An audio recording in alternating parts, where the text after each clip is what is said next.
Welcome to Inside the Skev, and I'm your host, Aaron Masliansky. Today we're here with Dr. Sean Simpson from the company called Lanzatech, which is housed in the Illinois Science and Technology Park in Skokie. And so excited to have Sean on the show. So thanks for coming on. No worries. No, great to be here. Thank you. So, Lanzatech is a pretty high-tech company. And, you have a lot of laboratories here in Skokie. Now, what exactly are you doing?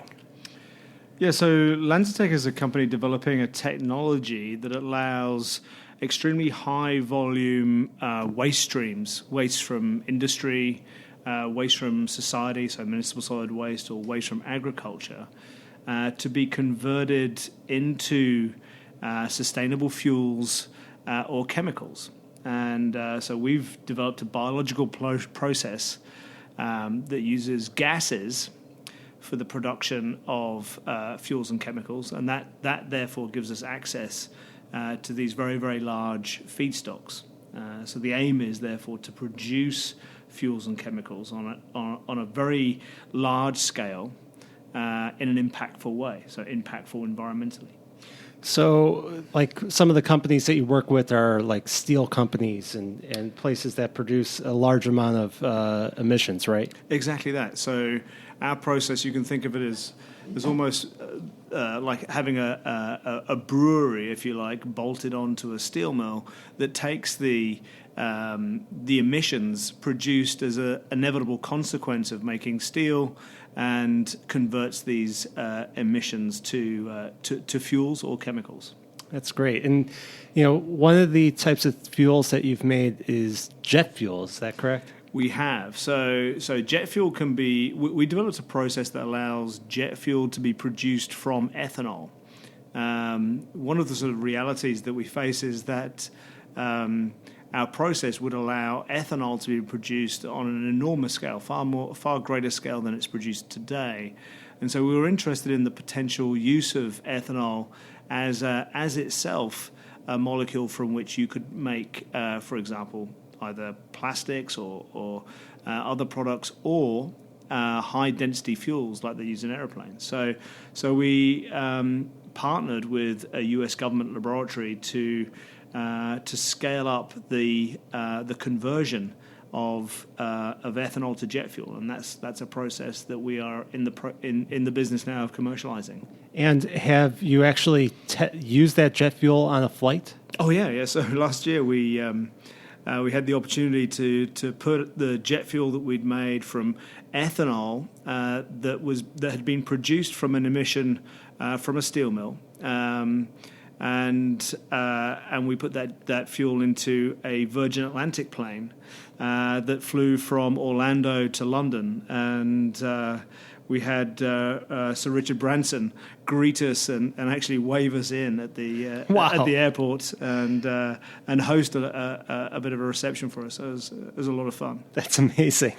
But to be able to do that, what we've done is ensure that the fuel is certified by the relevant bodies in the aviation industry to be used in commercial airliners. So that in itself was probably the bigger achievement.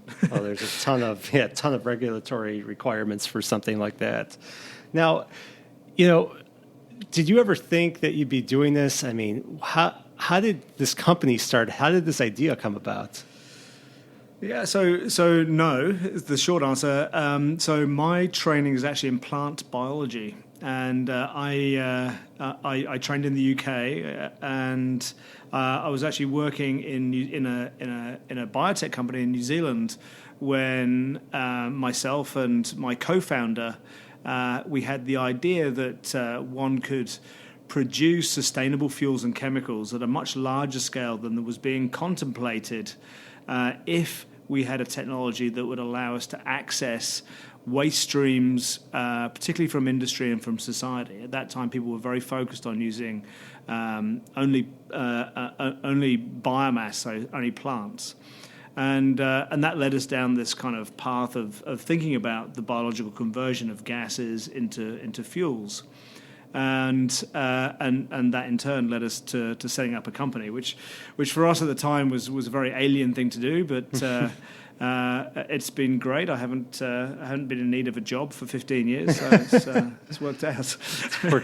How many people work in the company in its entirety, would you say? About 160 Okay. now. Yeah. So we've been very lucky raising funds over the years. We've raised around just over $300 million to date to fund the technology development.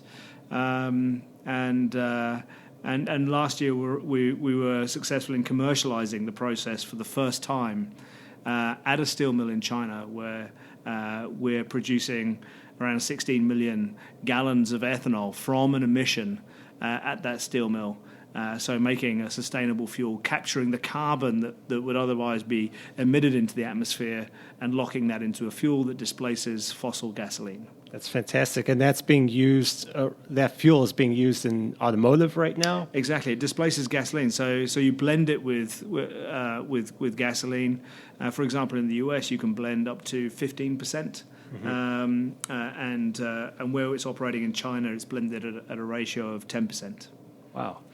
That's amazing. I mean, so, I know in the U.S. they use a lot of corn to be able to make ethanol, but this kind of reduces the requirement to use more land mass, and you're taking something that's already coming out, which is the pollution. So, yeah, I mean, I think what we see is ethanol is a great molecule, and it's a great way to reduce our dependency on fossil gasoline. A great way to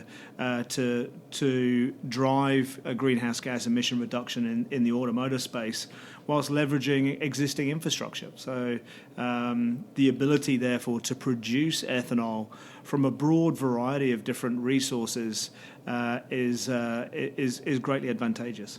Absolutely. And you're based here in Skokie, right? Absolutely. Yeah, this is our headquarters. And how did you come here? Well, it's obvious, isn't it? If you think you're going to move a company from New Zealand, the first place you think of is Skokie. Exactly. I mean, for us, we were looking for a location where, we're a startup company. So at the time we moved, we're very much living on a burn rate. So we had investor money, we didn't have revenue. And so we're looking for a place where we could operate economically, so keep our costs low, but had access to a really good talent pool, particularly in the engineering space. And so we're very attracted by the fact that Chicago is kind of the financial center to some degree of the ethanol industry in the US, but has extremely good engineering schools in the vicinity. And so from a talent perspective, we're in a great place. In addition, the other biotechs here aren't really in our area, and so there's not a direct competition for the sort of biotech talent we have from an industrial perspective. So there's an advantage there as well. Sure. The team moved from New Zealand. We moved 30 families from New Zealand. Wow. To the region and set up shop. And I can honestly say the vast majority of them have stayed and have enjoyed it. Well, I'm glad they like it here. The only downside is my kids now have an American accent. No downside there. Although, yeah, I like the Chicago accent. And so most of the employees, though, you've hired locally, the engineers and everybody. Yeah, so we've hired folk locally, and strong emphasis on looking at, particularly in the local universities, at the programs there, and we have a very good collaboration with Northwestern, for example, and that's been tremendously successful, and really pleased with the outcome of that, and but also have good relationships with the other universities as well. That's great. And then you're part of the Science and Technology Park. So how does that help, for collaboration or different things? I mean, mostly it's good because the facilities here are excellent. So here we have space in a purpose-built location to undertake the kinds of research, the breadth of research that we do. So we do everything from synthetic biology, so looking at the genetics of of our process to industrial kind of research where we're looking at reactor design or process integration. So there's a broad array of things that we need, and therefore the space we need has to be quite flexible. And so and that is afforded to us in this building. I think that moreover, though, what we like is that we have a location that's got good access to airports where we can host customers and investors, and it's worked out extremely well. That's great. And was the train the deciding factor also of locating here? Big factor. I think access to local transportation, particularly when if you're moving a team in and you want to. You're trying to offer a diversity of environments in which people can live. So, again, you've got a lot of our younger team members who've yet to start a family. They tend to be located in Chicago itself, but they can access the facility very easily via the train line. And then the crusty older folk like me, kind of restricted to the suburbs, and where we also have cut out our own niche. It's good. You're close by then, yeah. And so you talk about some of the partners that you have, and you have the universities that have been great. What are some of the companies that you partner with around the area too? We, in the area, I would say we mostly sort of partner with service companies, but most of the companies we partner with tend to, at a kind of strategic commercial level, tend to be large industrial companies. So it's public knowledge that we have partnerships with companies like BASF and Dow Chemical and others who have locations here in the US. So we tend to partner strategically on a more national level. Sure. And do you have production here also, or is it mainly in China right now? Our first commercial plant is in China, although we do have a plan for a plant here in the US, actually in California, that would operate using orchard waste, so biomass waste from the agricultural industry in that state, where we would gasify that and convert that material into a sustainable fuel. Wow. And have companies been doing this, for a long time, or is this new where they're converting biomass or other types of things to be able to gasify them? That is, I think we are one of the first companies to be doing it. There have been other companies that have looked at this space and attempted to develop and commercialize technologies in this area.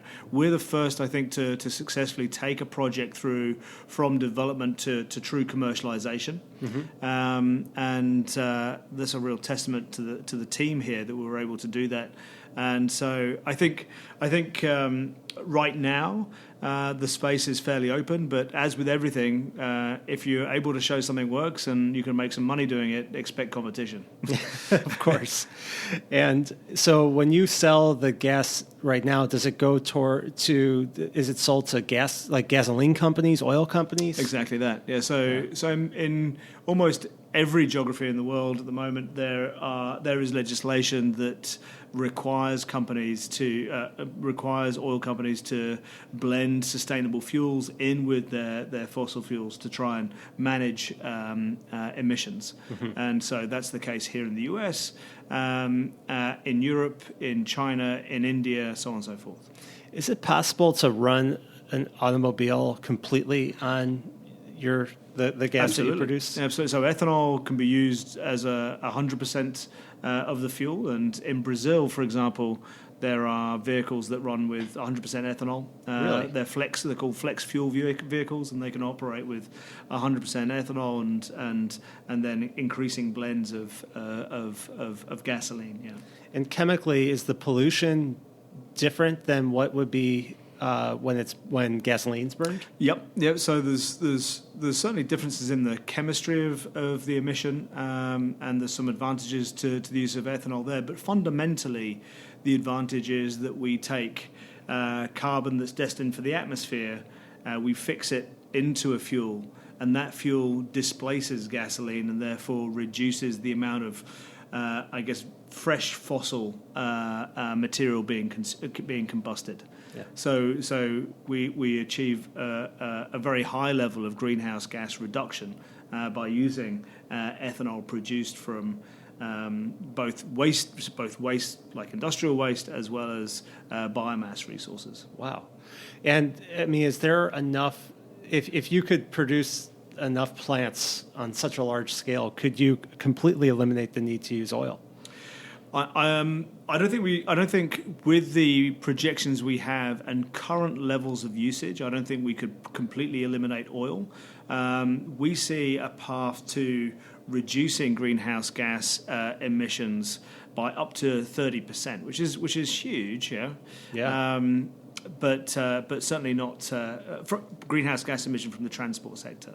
So we don't see a path to completely eliminating oil with this technology alone. We really see that we are one machine that requires many cogs. Mm-hmm. So solutions to the use of power, the solutions in the area of plastics, solutions across the board are required in order to completely eliminate greenhouse gas emissions and the use of oil. Right. Well, I mean, it's definitely on my mind when you see that the global oil production can be disrupted very quickly with what happened in Saudi Arabia recently. And I think it's critical that we have these other types of options of how to produce energy. No, I think you're right. I mean, I think strategically for nations, having reliance on a single feedstock for the production of not only all fuels but also all chemicals is very dangerous. Mm-hmm. Because it, as soon as you point out, that supply is disrupted, then costs can increase and shortages could possibly follow. So I guess what we offer is a way to, for example, mitigate that risk on one level through the use of a technology to both produce fuels, like a fuel that will displace gasoline from ethanol, but also to enable ethanol to be used to produce a jet fuel. Mm-hmm. But moreover, I think the real motivation for us, and it's probably clear in what I've said already, is to provide society with options to produce fuels and chemicals in a sustainable or circular manner. Ultimately, we've got to become more responsible for how we behave as global citizens, and we've got to think more carefully about how we produce not only the fuels but also the materials that we need in society. And our argument is the more circular we can be with the carbon that we use, the more we can recycle carbon back into materials once it's been used, the better off we're going to be. And absolutely. And from a climate change perspective, that's a path that we have to take. Yeah. What other types of products are you making with what you produce besides fuels? So we have a path to make, for example, plastics. So if you think about polypropylene or polyethylene, these can be produced via our process. Wow. Acrylic glass contains a molecule called acetone, and that can be produced very easily via our process. Synthetic rubbers could be produced via our process. So a variety of polymers and fibers and plastics are certainly on our radar. Wow. And how do you see the future of your company growing? What do you anticipate? I mean, our ambition is to in the first instance demonstrate the use of the broadest array of different resources, sustainable resources for the production of fuels and chemicals. So in the short term, we have plans to demonstrate the use of trash, so municipal solid waste. We've piloted this extensively in Japan, and it's been very successful. And so our next step is to commercialize that, so that no longer we have landfills, but actually we think about converting problems like trash that's going to a landfill into an opportunity to produce fuels and more chemicals. And even create electricity. Yeah, electricity is a path forward, but electricity today can be made in a carbon-free way. We can produce electricity from solar or wind without any need to have a release of CO2. So our argument is that resources that contain carbon should be used for the production of molecules that require carbon. Fuels require carbon. Certainly high-density fuels like they use in aeroplanes. Materials require carbon. Sure. And so we should find ways to recycle these waste materials into new sustainable products. That makes a lot of sense. It's like, if we have the option to be able to make it without using carbon, we should take that opportunity. Without using carbon we've dug out of the ground, effectively. Right. So keep it in the ground, use what we've got. Yeah. I love that you're here in Skokie and in Illinois. I mean, has the state been very supportive of what you do? Yeah, absolutely. I think we've certainly enjoyed support from the state and from the federal government. So for us, we've really felt welcomed here since the move, and enjoyed the sort of support we've received. That's fantastic. Are there other people that you know from around the world who are thinking about locating their companies here, who have a high-tech perspective? Because I'm sure you meet a lot of people from all over. Yeah, we've met people who are certainly looking at this space, and wherever I go, I certainly fly the flag for the Chicagoland area. I mean, really making the point that for startups, it's a great option. It's because from as I said, from an economic perspective and from a talent pool perspective, this is a great place to be. That's great. And we talked a little bit about how many employees you have. I saw on your website you have about a dozen job openings right now too, right? We do. We have a lot of job openings, and please, if you're interested in working in a company like Lanzatech, please take a look. For sure. Where can people find you online? Yeah, so we have a website, so lanzatech.com, and on there you'll find a lot of information about the company, a lot of links to talks that we give in various public arenas, so you'll learn a lot about our process, about our vision for the technology we're developing, and moreover, I think our philosophy regarding the commercialization of a process like this and the impact it can have globally. That's great. I mean, a lot of ways, it's like you're trying to get everyone. You're obviously trying to help the company, but you're trying to get the mindset to shift towards doing things these ways and to be able to reduce our carbon and think more mindfully about our our environment. I hope we can play a small part in that, and I think that people inherently, and particularly in the Midwest, people inherently don't like waste. People here value they value things, and they like to find ways to make the most out of the resources we have. That's very much I think my impression is that's very much a kind of Midwestern attitude, and our process is seeking to do exactly that, but on an enormous scale. So how can we live in this way that we recycle the what traditionally we see as waste into products, and do that in an almost perpetual manner, and that I think is an exciting way forward. And I think our technology offers a missing link in being able to turn trash into products, turn industrial emissions into products, and turn large-scale agricultural biomass into products. Well, hopefully that becomes the way of our future and our present. Well, I really appreciate you coming on the show. And, everyone, please subscribe to the podcast. And thanks for coming. Thank you very much. Cheers, Aaron.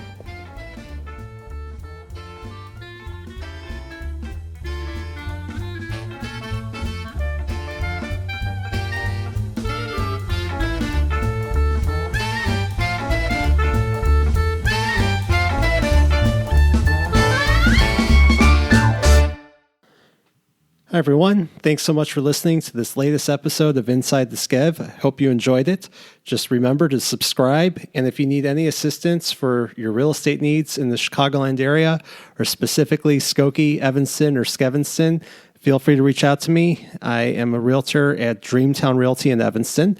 You can email me at aaron@skevinston.com or go to my website, aaronmaslyansky.com. Thanks so much for listening.